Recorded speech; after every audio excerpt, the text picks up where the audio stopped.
आज मु बजार को जाइली परिबा आनिया मते परिबा मार्केट रे दिसिला छनछनिया सजना साग। वर्षा पाग भी होइतला। भात डाली सहित सजना साग भजा टिके वाह कौन लगे। भल भाबे सजना साग बाछि देला परे ताकू धोईकी मु भलसे काटिदेली।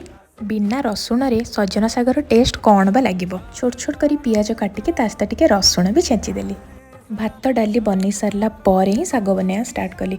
गैस ऑन करी कड़े टिके सोरिष तेल टिके पंचफुटण टिके सुखिला लंका आउ ता सहित रसुण पियाज भाजीदेली। रसुण पियाज टिके भाजीगला पर मुझे काटिके रखिथिबा सजना साग पकईदेली। सजना सागरू तो सेमती एते पानी बाहर तथापि मु टिके भाजिला पर ही लुण पकेली सांगे सांगे लुण न पकेकी।